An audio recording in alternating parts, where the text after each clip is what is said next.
Hey, welcome to VoiceOver. Today, we're doing something that has become almost second nature to me, which is to analyze how religions, religious people, religious experience is represented in media. This goes back to my time as an academic, and every so often you'll hear an episode of VoiceOver where we talk about a current film or even a TV show that wants to use religion as a backdrop to some kind of story. So what does it mean when we talk about how things are represented in the media? Well, it can seem like today that religious people in movies are either terrible or they're terrorized. So think of that cannibal preacher, David, from the HBO series The Last of Us. Pretty terrible. Or think of the traumatized women in Sarah Polley's Women Talking.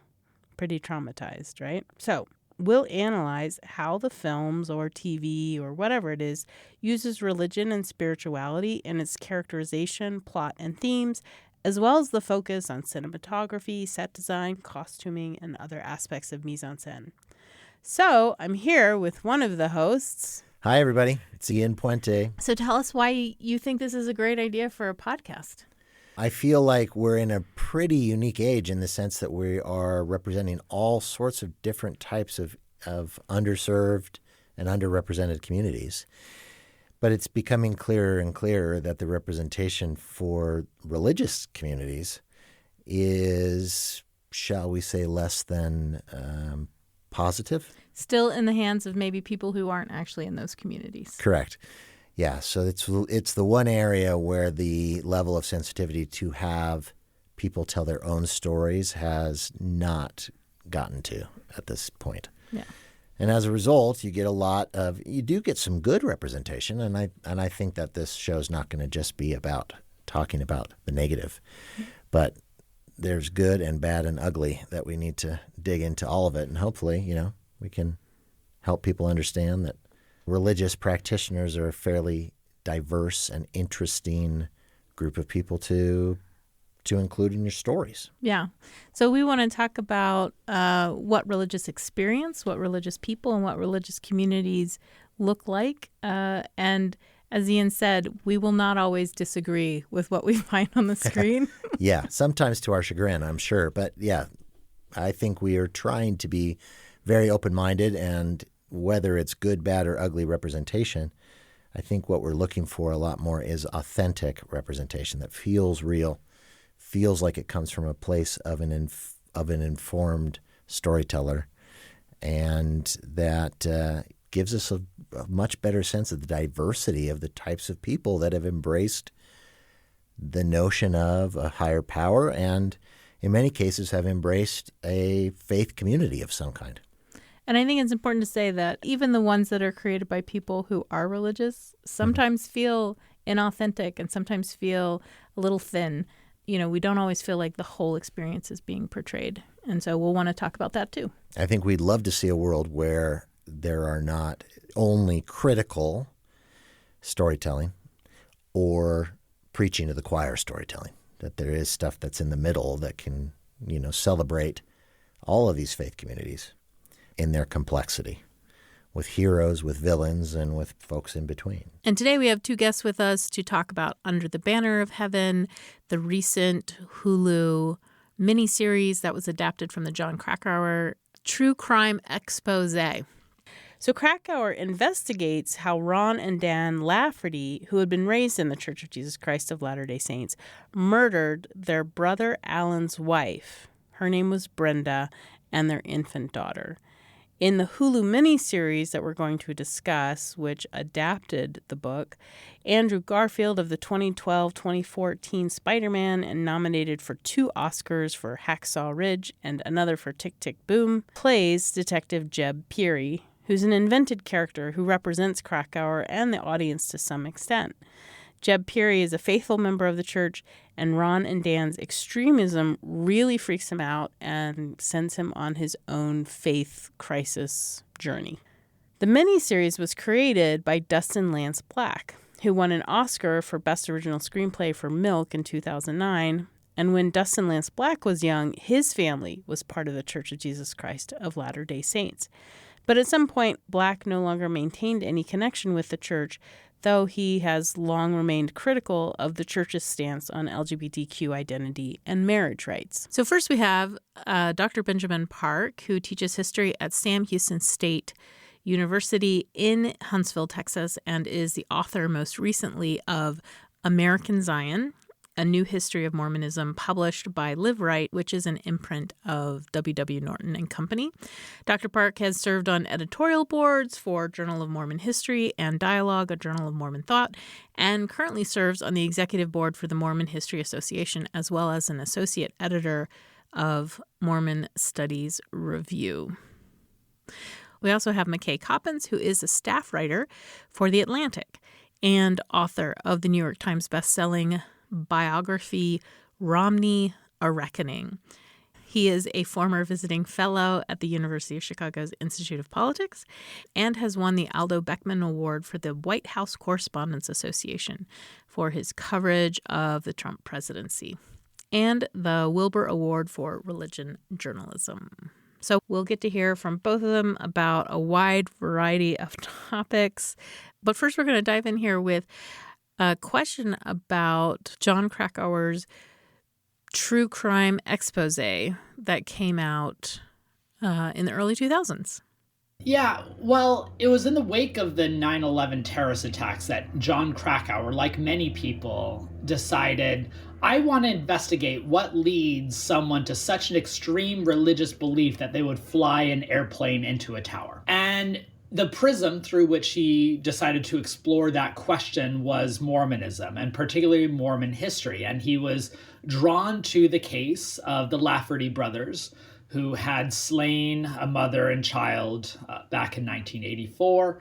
And while his book focuses on the Laffertys, there's lots of flashbacks to Mormon history writ large, basically arguing that this violence was embedded within Mormonism from the very beginning, and even more so, that violence and irrationality are wedded to revelatory belief in general. So while the immediate focus is the Laffertys, the broader focus is Mormonism, and the broadest focus in general is religion. And with the general thesis that belief in a revealed religion will leave someone prone to do violent and irrational things. And how was the book actually received by historians? Not well. The book was panned by scholars both of Mormonism in general and broader American religious history in particular. It was one of those books that most scholars could embrace in their rejection of, but it immediately became a bestseller. It was widely embraced by the general public. And it remains today one of the better selling books on Mormonism. I would wager that more people outside of the Latter-day Saint faith have learned about Mormonism through that book than anything else published in the last 50 years. I will say that there has been a bit more of a reckoning from historians in recent years over the Krakauer book, saying that we had an immediate knee-jerk reaction to the preposterous nature of the argument, but there were some ideas within the book that were perhaps too easily dismissed back then that now historians are maybe we do need to reckon with the violent aspects of Mormonism in particular and religion in general, but the Krakauer narrative was not the best vehicle through which to do that. So, Ben, you and Ian have both read the book, from what I understand. I have to say, I wasn't ever going to watch the series, only because I don't like to watch stuff where women are tortured and murdered so we can then start the story. That's not how I like to spend my time. And that's why I've never read the book, too. So you guys tell me, what do you see as, how does the book compare to this TV adaptation? What do you take away as the main differences or the main commonalities? So one of the important differences is that in the Krakauer book, Krakauer is a character. You have the investigator who's really driving into that. And the closest you get to that in the TV series is the main character who goes through his own transformation. And as a result, the fascinating twist is the TV series, instead of being focused on a non-Mormon skeptic investigating the history, it's instead focused on a Mormon investigator who eventually loses his faith through the process. So it's almost a deconversion narrative. I think the TV series is much more careful than the book in not giving too much of a fundamentalist take on Mormonism, meaning that it's inherently violent and dangerous. There are people who give that perspective in the TV series, but I think this series is careful to make it clear that that's not the only way that you can look at Mormonism and religion. So I think it has elements of the Krakauer thesis, but it's countered by some other potential counter narratives, and also complicated by the broader deconversion narrative that's at the heart of the story. Well, the adaptation to me, and Ben makes a good point of these in the article that he wrote, is more positive. It has some more positive representation of Mormons, the Relief Society, Pyrie himself, admittedly, even though that ends up with the only really sound and common sense thing to do for a good person is to leave Mormonism ultimately. That's really the takeaway theme of the entire miniseries. I felt like it made things a little more sinister at the church level as well. There was that general authority that shows up and dusts his feet off. We've all made covenants to protect the Lord's kingdom, even unto laying down our lives. Now, we wouldn't want anything to embarrass the church, would we, brother? I trust you recall the repercussions of sharing. And all of that thing where Krakauer doesn't make any of those sort of implications in the book, which to me felt a little farcical, like just felt like gratuitous sort of drop-ins. So it was an interesting to watch how you take a book like that and dramatize it. And I have a lot of complaints critically about the script and the way that it was written and all of those things. But one of the things that was interesting to me, and I may be diverging a bit from the question, is the way that Dustin Lance Black sort of positions himself or has this inside knowledge, whereas I think that I'm a little suspicious on that front too, in terms of how deep his actual lived experience was there. Because I think there was a lot of credulity given to all of that because of this sense of authority that Dustin Lance Black brought to that process. I was really kind of frustrated with the way Dustin Lance Black was set up as sort of this insider, and also as this person speaking out and really giving it to the institution with great bravery, because who knows what could happen to him for doing such things. I mean, fascinating characterization of him. Some of it he played into, and some of it I think was just happening adjacent to him. So why set Dustin Lance Black up like this? McKay, Coppins, what are your thoughts? I should start by saying I don't know and have never met Dustin Lance Black. So I don't want to speak too much to what I think is motivating him, because you never know in the kind of promotional apparatus around a TV show like this how much of it is coming from the kind of PR gurus and executives versus the actual person, right? But the way that he was portrayed in the kind of press around this show was that he was an insider who was blowing the whistle on the conspiracy inside Mormonism, right? And that he was doing so at tremendous personal risk. I mean, I remember when I was doing the research for that Atlantic article, multiple pieces of press, stories, press releases around this, promoted this idea that he was facing death threats, or he was bracing for death threats from the Mormon church, quote unquote, right? Like the idea being, I guess, that either, mass numbers of rank and file Latter-day Saints or even the institutional church would be physically threatening him over this show, which is just, I'm sorry, preposterous, right? But you can see why the studio, why Hulu, why FX would be interested in that narrative, because it makes the show juicier. It adds an element of danger to it, right? The reality is, and I don't want to dismiss him as, somebody who grew up in the church and clearly had his own set of experiences. Many of them he's spoken about publicly. And, his treatment of his mother, I'm sure his experiences as a gay man. Clearly he had bad experiences, and I don't want to take those away from him. And I think it's fair for him as a filmmaker to make art that's rooted in those experiences.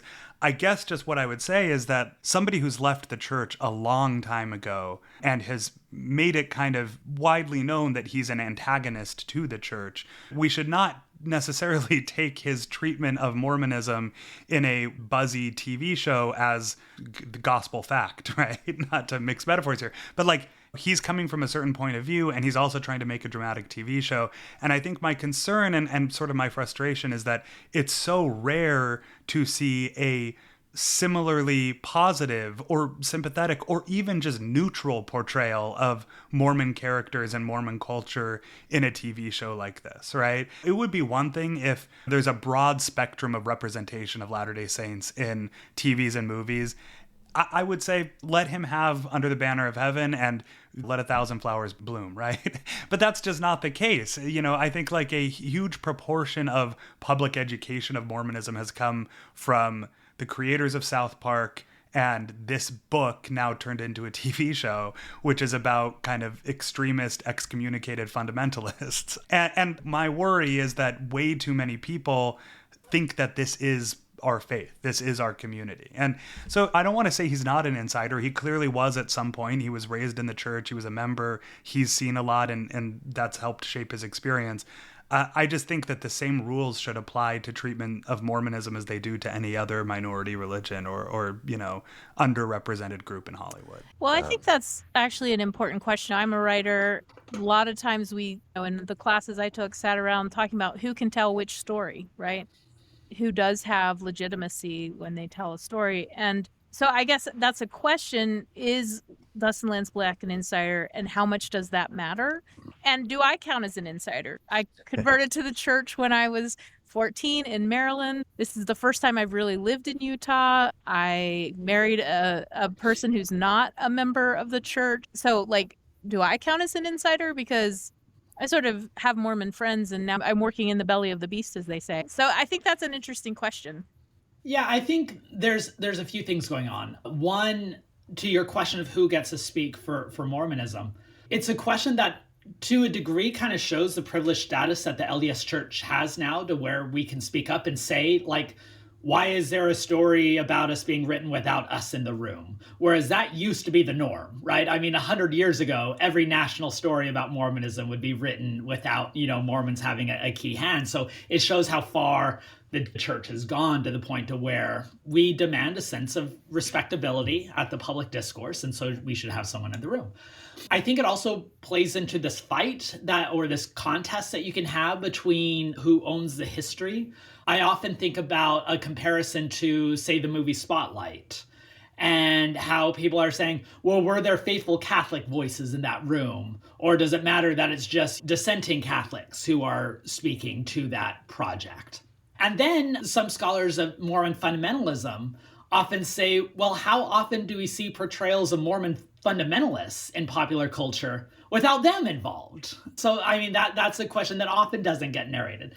So I think it is fair to note that Dustin Lance Black doesn't have a grasp of a Mormon history. And he went against his historical consultants on the film at several key points that were laughably bad history, while still, recognizing that he is speaking to a specific Mormon experience, even if it's not the mainstream Latter-day Saint experience. It speaks to a larger issue, which is kind of the point of this podcast that we're exploring, which is why we're calling it Under the Podcast of Heaven, which is, what does faith representation look like? Mm-hmm. And who can and can't speak for the faith? And in the same vein, where we're in a world where persons of color and folks in the LGBTQ community all need to be part of the conversation when telling stories about those communities. But there still is a little bit of distance that's put between stories about faith and faith people and the involvement of people in the faith. And perhaps even more is a distance with institutions. We live in an age where there is a lot of skepticism toward institutions, especially religious institutions. And so whether it justifies or not, and probably not, right, the Under a Banner of Heaven series is a very anti-institutional narrative. And there's a great hunger for that in America right now. That just fits into a much larger discourse as a result. And it also fits into this broader story of, I mean, we are living in an era of disaffiliation among young believers, right? Where the largest denomination, if you could call it a denomination, are the nones, those who are who are losing faith in Orthodox belief as well as ecclesiastical institutions. And so as corny and cheesy as the scene was when the Pyrie character is in the car reading the Gerald and Sandra Tanner anti-Mormon book.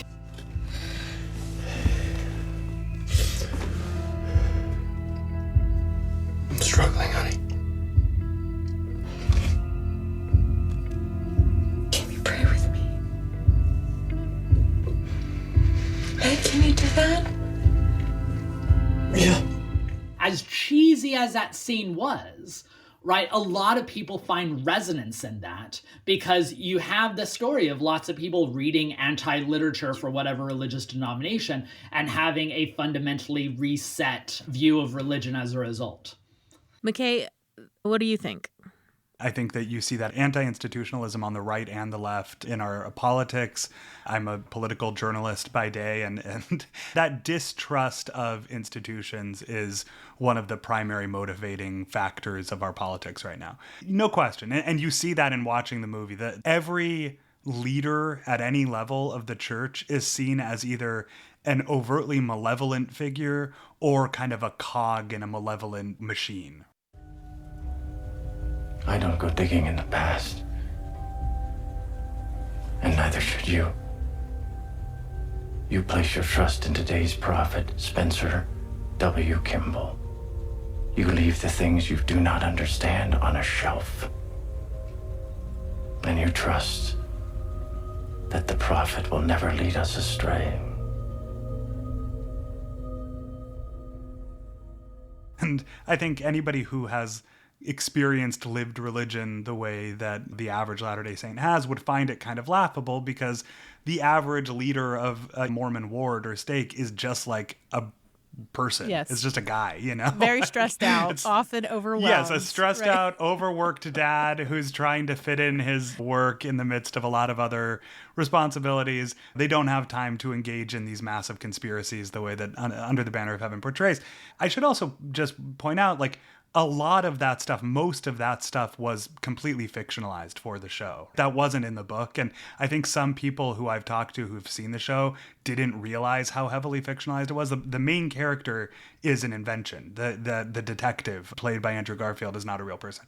Anyway, the other thing, though, I would say is part of this has to do with the kind of genre conventions of true crime. Whenever you see in any kind of true crime show, podcast, movie, book, article, a smiling, happy community of people with their perfectly cut lawns and their well-dressed children, like, you have to assume something terrible is happening beneath the surface. It's a really kind of played out and tired trope of true crime. And so I think that distrust has filtered down out of these movies and TV shows and books, where it is a helpful narrative trope. It helps to bake in twists, and it's exciting to see the contrast of the evil with the ostensibly wholesome backdrop.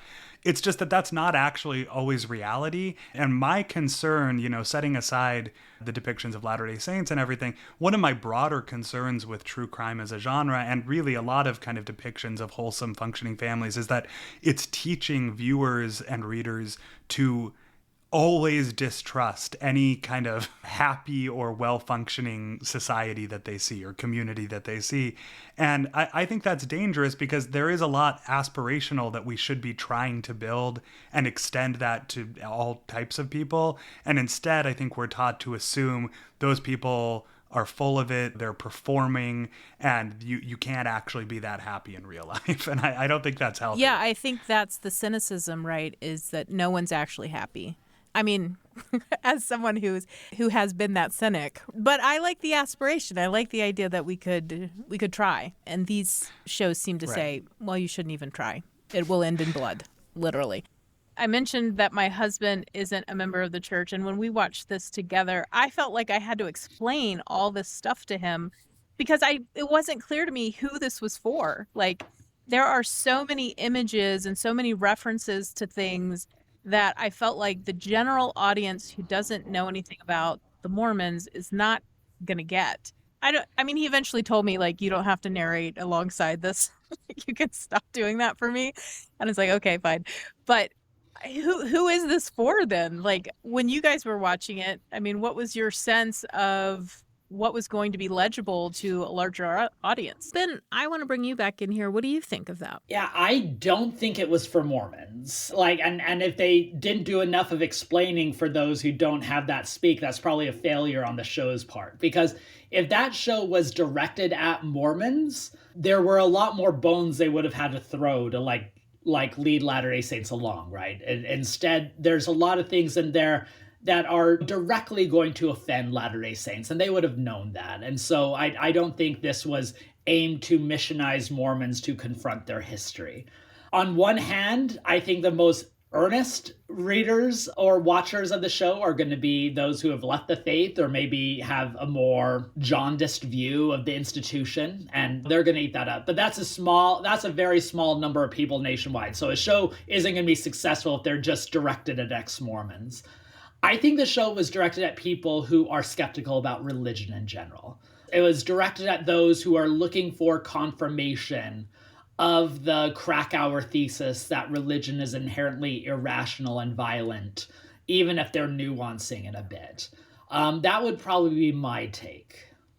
I think I largely agree with you, Ben. I think the intention might have been there to be a little bit of throwing the right types of material in front of Mormons to lead them to confront things. It was just ham-handedly handled in some ways. So I don't know if I would totally say it's just for a non-LDS audience, because there were definitely things I saw there and it's like, okay, I see what they're trying to do, but it wasn't quite coming across.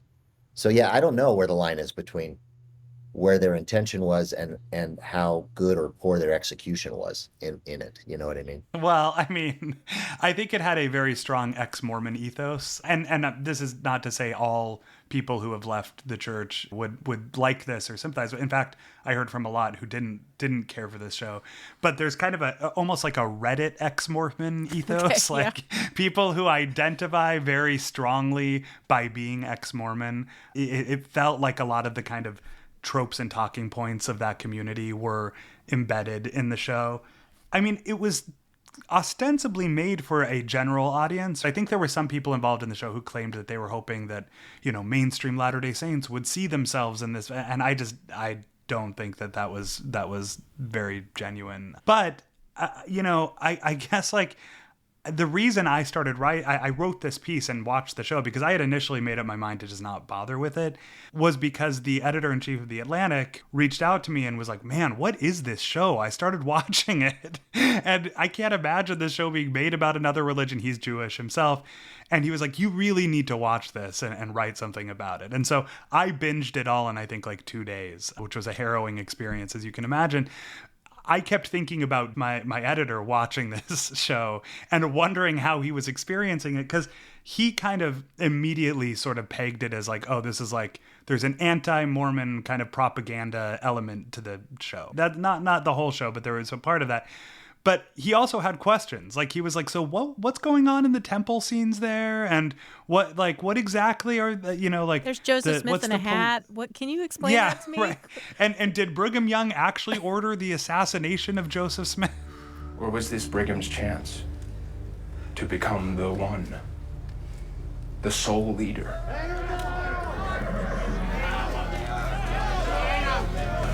To take God's church in the direction he felt it had to in order to survive. Even if that meant our prophet's blood had to spill. Like, which one of the things the show actually asserts, and that I couldn't find a single historian to even come up with where that idea had come from, right?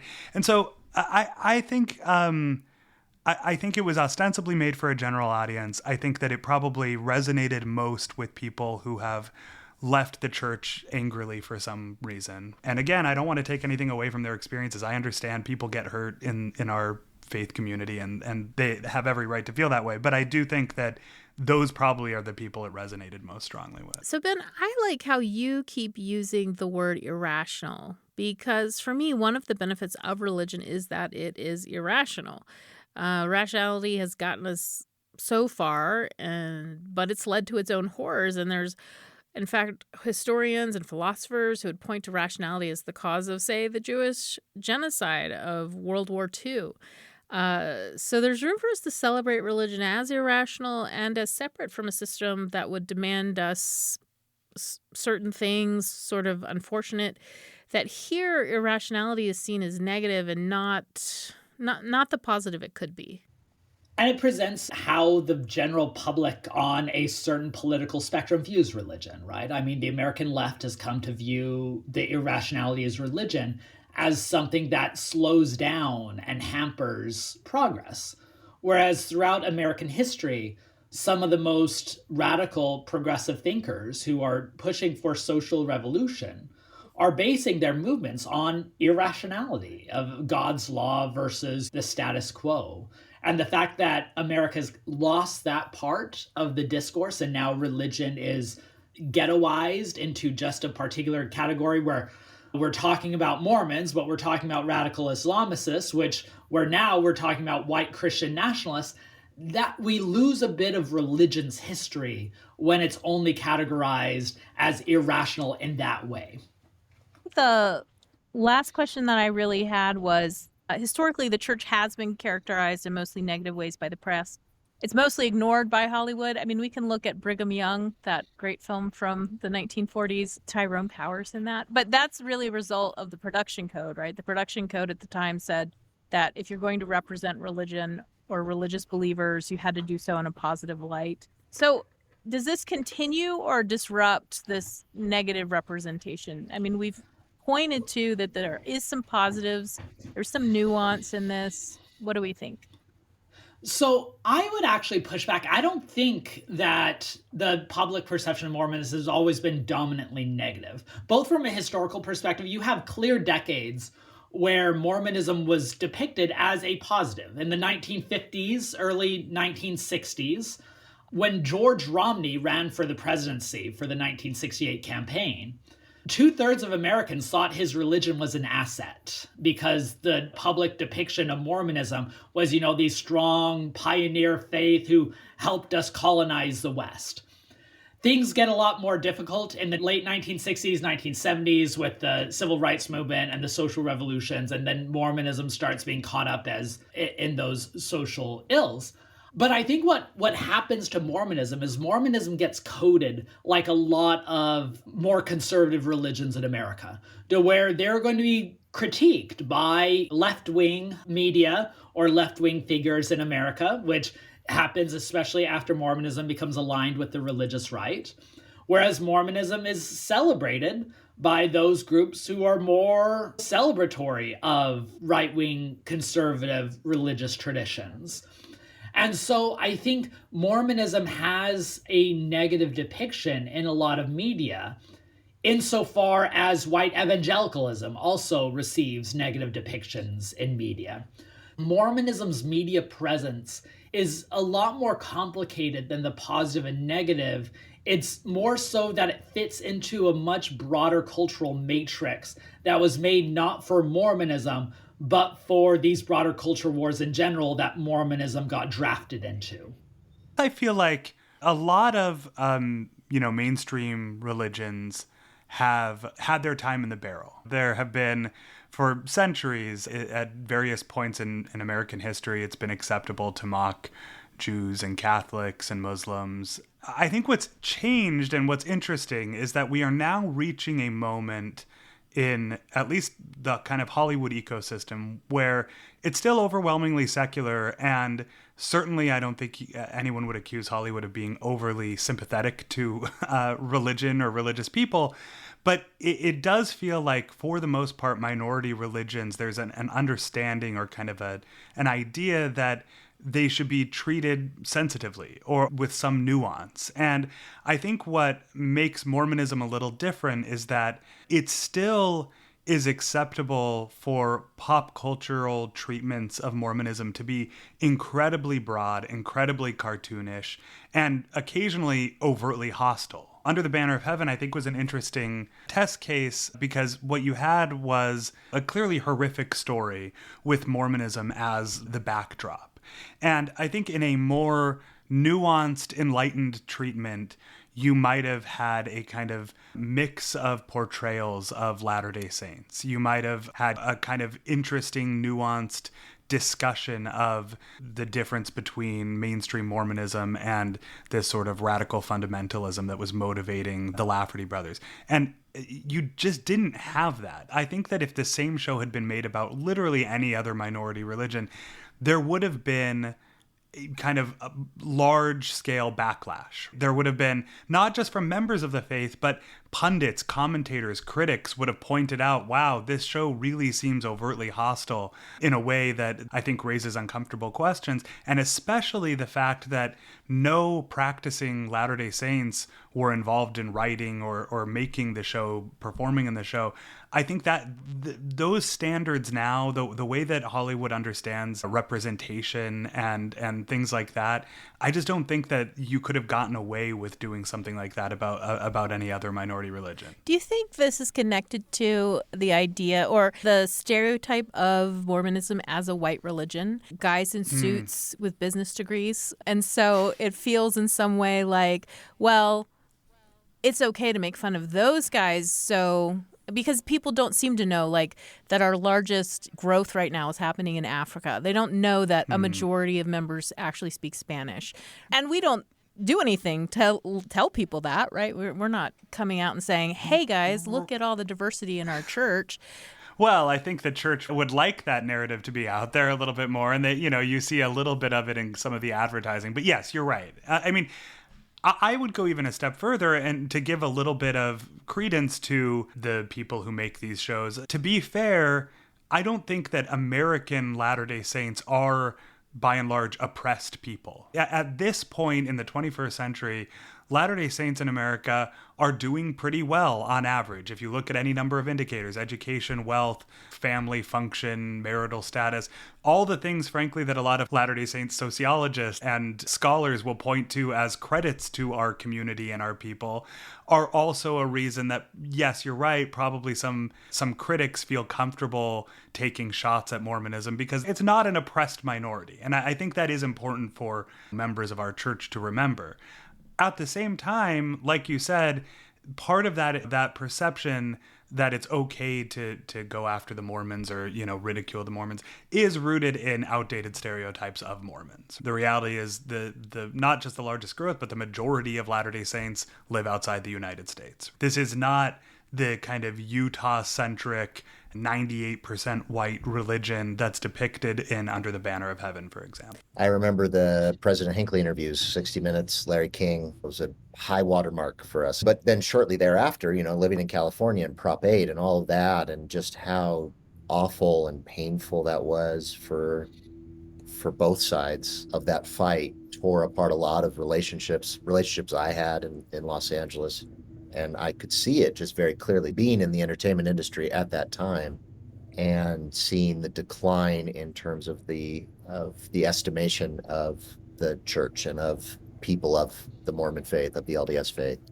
And you're right, it was part of a larger social movement of which religion groups generally, but that Mormons specifically are sort of that almost like an easy point to focus, right? For that, because Prop 8, what a crazy, awful time going to church, and I blessed my twin boys that weekend when the march went all the way around the temple, and that's where we met, was in the building behind the temple, and just thinking, how did we get here? How did the tectonic shift happen this quickly? Because it just like it almost overnight, there was just this sudden pivot. And Prop 8, the African-American community, the Catholic community, most religious communities were so in lockstep of, no, we have to defend marriage. And so I hear what you're saying, that it is part of a broader conversation where Mormons get to be sort of the easy target to look at and sort of focus on. So I'm well aware that making a TV series takes a long time. But at the same time, every time I think about the series, I think, why are they doing this now? The Mormon moment is past, right? This murder happened almost 40 years ago. The internet has existed for a very long time. If you want to look up conspiracy theories about LDS history, you can do that on your own. So why do you guys think this made sense to do now? And the reaction, I mean, you've spoken a little bit, Ben, about disaffiliation, but this seemed to do really well. So what do you think about this text and right now is important for us to pay attention to? Under the Banner of Heaven has been in the works to be adapted to either a movie or a television series for 2 decades.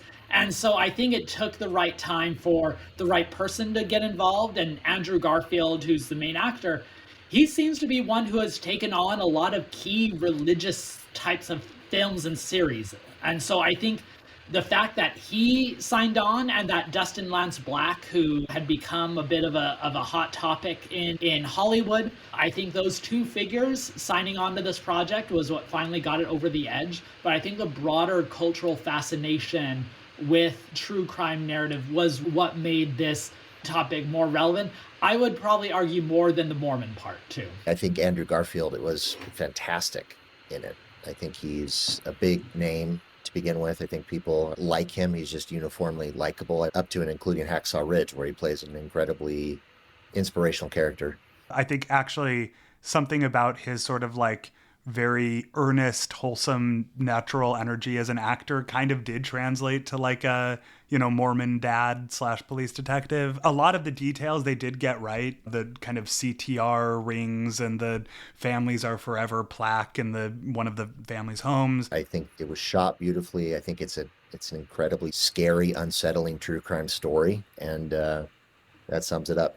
Can I just say, I was thinking of it as an unsexy Twin Peaks. That's how I thought of it on the second time around. I was like, it's got the music, landscape shots. It does, yeah.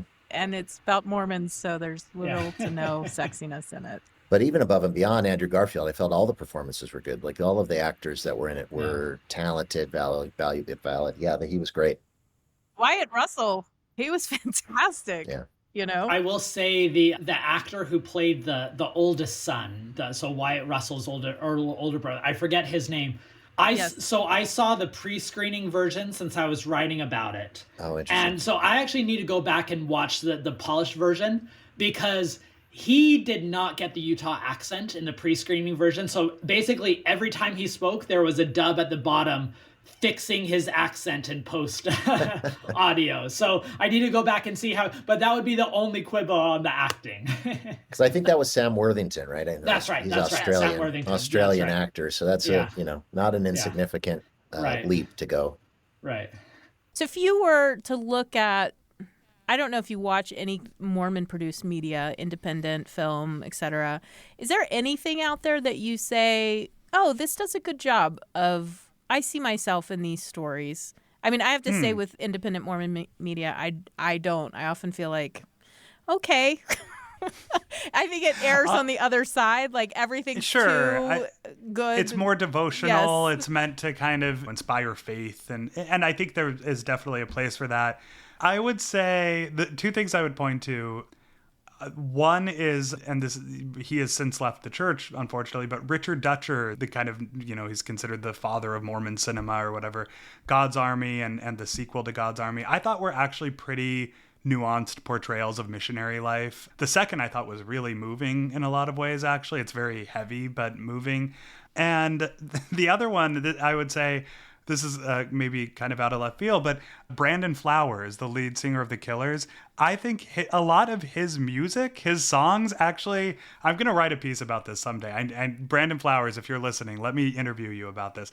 I think he weaves in religious themes to his lyrics in a way that go over most people's heads, but there's a lot of like subtle allusions to Mormonism in his songs. And to me, that's kind of the ideal form of like Mormon art, where it's not meant to it's not devotional necessarily, but it's pulling from Mormon experience in an authentic way, Mormon teachings, Mormon doctrine, theology, and then using it to inform this art that is kind of exists on its own terms. And I think that, that's what I would like us to get closer to as a people. Not feeling like we have to take a side in kind of some culture war, and not feeling like we have to use every piece of art or media that we create to proselytize, but just to kind of be authentic about representing our experience. I think that would be a huge step forward for us.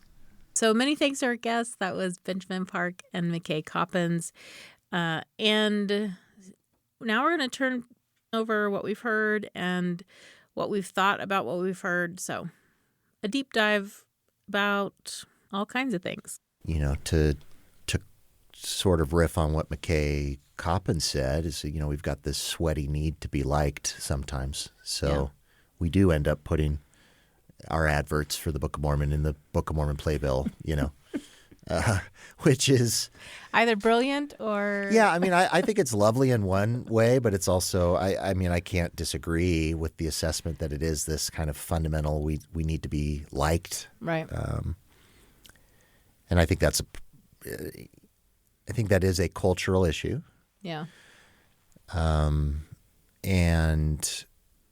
And it's an understandable cultural issue when you are a evangelizing faith, a proselyting faith. But I don't know, it would be nice if we had a little more self-assurance and confidence in who we are, that we weren't quite so, needy for external validation that we're normal, that we're okay, that we're cool, I think as a general rule, more is better than less, right? So I don't know if the antidote is to, educate the folks that are making the poorly informed content. Yeah. It's more about figuring out ways to subsidize or support more representation, and hopefully more positive representation ultimately. Yeah. But at least more nuanced representation, right? Well, that makes me think. I was thinking about, we have within Mormon culture anyway, we have LDS filmmakers. Are they doing anything to create a different kind of representation for us? And my first thoughts were, I'm kind of disappointed in the LDS filmmaker, because I feel like they've kind of grabbed onto genre, which is always a good economic move when you're making a film. What's the genre that you're going to do? For sure. But it doesn't feel like they've done more than, just replicate sort of, there's a guy at the center of this narrative who's going to go and solve all the problems, and he's got the pretty girlfriend, and she's going to support him in that, right? And sure. And that's the kind of movie that I see coming out of our own filmmakers, right? Right. Not very interesting, not trying to do anything different at all. Well, I think what you find in LDS filmmaking, and I don't want to, I think it's relatively easy to paint with a broad brush, but... As I've done. Yes, you've done. Well done. For me, I think it's a great microcosm for faith, generally speaking, right? There is this faith films, quote unquote, have been marginalized, ghettoized. It's a genre in and of itself, right? At this point. And it speaks only to the choir. Like, it's not representation that helps you to become better informed if you're not part of the tribe already. Yeah. And you see this with, is it, I want to say Backdraft. That's not it. What's the one on Fireproof. Fireproof. You see that with Fireproof, and they made a series of films. And economically, it made sense for them. They're like, we've got a huge audience. Sure. Let's talk to our audience. Yep. And we're tired of other people telling our story. But at the same time, the white male struggling, coming to faith, that is sort of the journey right, for the broader Christian faith product. It hasn't permeated LDS as much, which is interesting because it's a fairly compelling story, right? But the problem with them is it's always such an easy, pat answer. It's like you come to Jesus and everything just resolves itself. Right. So the struggle is not reflected well. Right. Once those. You've come to Jesus and you continue to struggle, That's the harder thing Right. to capture. Yeah. Yeah. And then faith generally, it's such a hard thing to do well, I feel like, because spiritual experiences are ineffable in a way. Right. So what you're doing is effing with the ineffable, essentially. Well, I mean, so we've both read Paul Schrader, right? Of course. Talking about transcendence and Yep. talking about the mundane and talking about. So there are these ways to do it. I think for a lot of filmmakers, they have and I don't want to criticize how they envision faith or the transcendent experience, but I think a lot of them tend towards the Oppenheimer experience, right? Sure. Where someone is seeing the atoms align and that's not my experience, right? Much as Right. I like those moments in Oppenheimer. They're probably the only moments I liked in Oppenheimer. But this idea that like the transcendence is somehow this visual experience that transports us to another world. What would be the alternative when you're dealing with a visual medium like film or television? Well, around here we use this term a look up moment, and I don't know. We've talked about Tree of Life and this experience of having those characters be in this natural landscape Right. that's beautiful and connecting with each other in that natural landscape. That to me speaks so much more profoundly about what is important or what my own religious experience is, connecting to other people, Okay. recognizing more fully who they are, recognizing more fully who I am. And then, I don't know if in my representations of that I need God or Jesus to show up, but we have this Sure. beautiful world that they've created, a place that speaks of their power and, of the creation. For me, that works. Right. But I know that other people have different, you just look at all the different ways that people celebrate religion. There's lots of different ways to do it. For sure. Yeah. I mean, everybody's faith tradition is going to be different. Even within the same denomination, faith traditions Right. would be different. Figuring out how to grab something as universal as possible is the challenge. Yeah. And it's done so poorly most of the time. I mean, it's either swelling music cues to let Right. you know, or it is some visual representation that may work for some but not for others. Let alone if you truly have God show up or, Right. or Christ show up or an angel show up or something like Light that. shafts. Yeah, exactly. It is inherently the challenge of trying to capture the transcendent. And, you want to celebrate those as much as you can. It is an art, not a science. Voiceover is a production of BYU Radio and is edited by Soraya Pearson.